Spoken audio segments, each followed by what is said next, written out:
back to the Legacy Radio Network. I'm chatting today with Mr. Karl Denninger. Karl's blog is titled A Market Ticker. And, Karl, prior to the break, we were talking about employment or unemployment. And I read an article this past week in Money News that featured Bob Wiedemer, author of Aftershock, and Peter Schiff, both of whom have been guests on this program. Bob Wiedemer, of course, wrote Aftershock, and he made a rather dire prediction, and I'd like to get your take. He says that beginning in 2012, we may see 50% unemployment and up to 100% inflation. I'd like to hear what your take is on that prediction. Well, I'm not on the inflation side of the debate.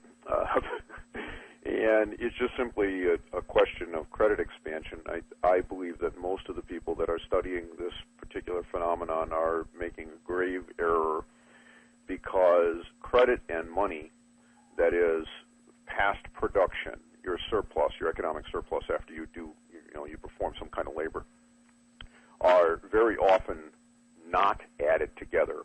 In fact, most economists and others look at credit as a temporary phenomenon. This is why they don't count it. The fact of the matter is that only is true if you ever pay it off, and of course we know that the government has not done that throughout, since Andrew Jackson's presidency, for that matter. So those are permanent expansions in the money supply, and we've already had the inflation. This is where I think most people get this thing wrong. If you take a look at where the Dow, for example, or the S&P 500 has gone from 1980 to today, the S&P went from about 100 to, of course, where it trades today in the 1300s. That's a monstrous amount of inflation. And one of the truisms of monetary inflation is that you can control how much of it you have through monetary and credit issuance, but you cannot control where it goes, because humans are actors that will act to improve their lot to the best of their ability. So they will buy things and sell things, and as they do, of course, price changes. So I believe that you're going to see unemployment ramp up dramatically. I would not be at all surprised to see real unemployment numbers in the 25% range over the next 3 to 5 years. But 100% inflation, I just don't see how that happens. In order for that to occur, you would have to essentially double the money and credit supply in the system, meaning we'd have to go from $53 trillion or thereabouts in credit supply in the system, including the monetary base, and take that up into the $100 trillion range. I don't know how you'd ever accomplish that. Somebody has to borrow that money. I mean, now if Bernanke was to get a change in his charter that allowed him to basically shower the American people with $500,000 checks, I suppose that would be possible. But short of that, I just don't see it happening. Karl, I'd like to shift gears because you're talking about credit expansion, and that brings up a topic that you do a terrific job explaining to the listeners, and that is the current state of the banking system and just how leveraged the banking system is. Could you comment, first of all, on what is reported on banks' balance sheets and whether or not we can actually believe it? And then let's talk about derivatives, which kind of exacerbate the problem. But give us your take on bank balance sheets currently. There's no way to know what the truth is behind them, because we have allowed the banks to lie, cheat, and steal as a business model over the past 20 or 30 years. I favor a return to what I call $1 of capital, which means that in order to loan out money, you have to have actual capital behind it. That could be in the form of an asset, but it has to be backed by something. We had something very similar to that when Glass-Steagall was the law in the United States. For everybody except deposit-taking institutions, those institutions were forbidden from being in the capital markets, and they were only allowed to make plain vanilla loans. Those loans were limited by a reserve ratio. So you had $1 of capital imposed on investment banks and other financial institutions. Deposit-making institutions were limited by law in terms of how much leverage they could take on.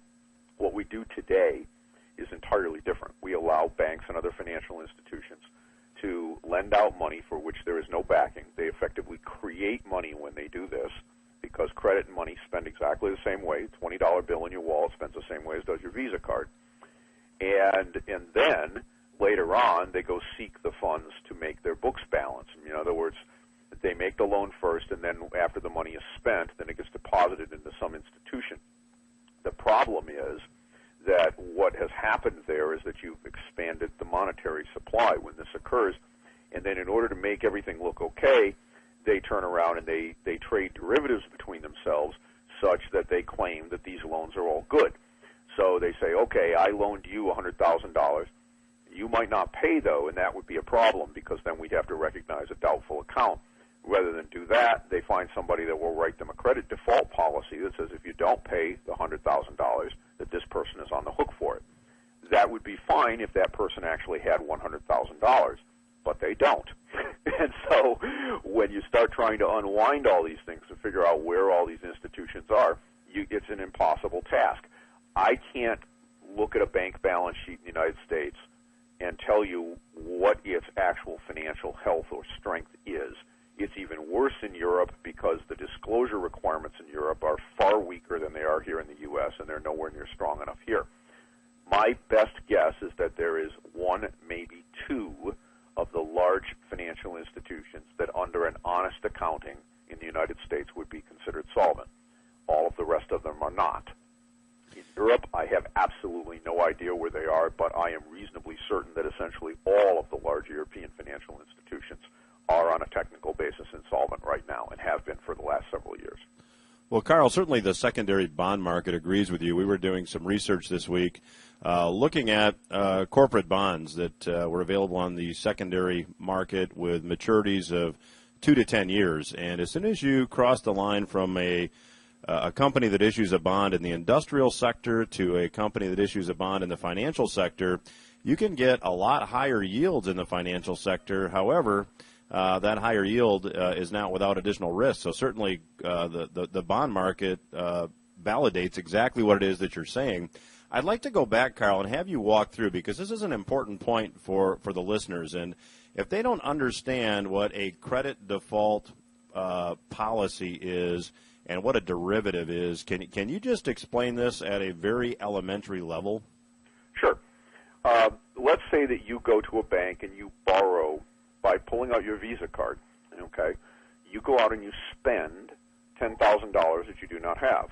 So you take out your Visa card and you go on a shopping spree, and you just basically go nuts. You go into a local electronics store, buy yourself a new flat-screen TV and all of the accoutrements that go with it, and you bring all this stuff home. Now, you didn't have any money in the bank when you did this, okay? You had absolutely nothing. All you did was promise that you'd go to work tomorrow in order to pay this off over some period of time.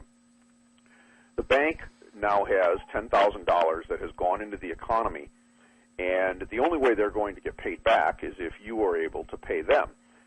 This is a very dangerous loan for a number of reasons. You could get laid off tomorrow. So in order to protect themselves against this happening, what they do in the market is they go into the market and they sell protection against this. So they go looking for somebody who's trying to make a little money, and that person will sell to them a credit default policy. And what this basically does is says, if you don't pay as agreed, then that institution is required to take the defaulted credit card account that you have in exchange for the $10,000. And there's a contractual set of terms that go along with this. So the terms specify what is a default, when does that actually happen, when is this person obligated to pay.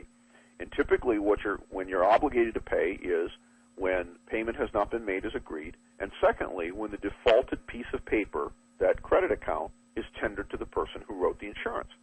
Okay, so this is kind of like fire insurance in that you pay a little bit of money to an insurance company on the possibility that you might have a fire. And if there's no fire, then the insurance company keeps your money. If there is a fire, then the insurance company pays to make your house, back to what it was. The problem with these instruments is that the person who writes this policy, under the way the law is written right now, unlike an insurance company that is writing fire insurance, doesn't have to have any money. So I can turn around in this marketplace as a hedge fund, and I can write $10 million worth of credit insurance to banks or to other institutions, but I don't have to have $10 million. And so the statistical probability, of course, that all of these people are not going to pay is not very high. But this is one of the things that, people talk about fat tails and things like this. What they're really talking about is the possibility that a very large number of people will not be able to cover these bets. And this is a huge problem when we get into the reality of what's going on, because as all of these pieces of the puzzle line up, what has occurred here is that banks have taken out these insurance policies and have claimed that all of these loans that are very risky are money good. Just like you claim that you're safe knowing that you have fire insurance against the possibility that your house may burn to the ground. But your policy, your protection, is only as good as the insurance company's ability to pay. And there is no policing of that ability to pay within the financial system. That's where the problem comes from with the way the system works right now. We have banks throughout the economy and other financial institutions that all claim to be solvent because their credit is safe. And it is safe predicated upon someone else's ability to cover these bets if they go bad. But there's no proof that they can do so. And in fact, we know that for the most part they can't. Now, there's a further insidious part of this. Remember that I said that in order to get paid under these default protection policies, you have to give the defaulted piece of paper to the other party. And the reason is that if I don't pay my credit card bill, the recovery is not always zero. In other words, the credit card company can sue me, okay? And they might be able to take my car, all right? They probably can't take my house, but they might be able to take some of my other assets and get some of their money back. They won't get it all, but they might be able to get some.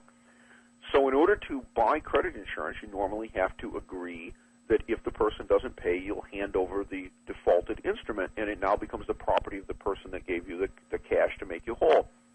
All right, these guys are selling and buying many times as much insurance as there is actual instruments that are out in the marketplace. So this is why what happened when Lehman Brothers went down occurred. You can't possibly pay off all these bets because there are more bets than there are actual instruments. When a default happens, there is then this mad scramble to buy the actual defaulted paper, which normally would be worthless or very close to worthless, because without it you can't collect.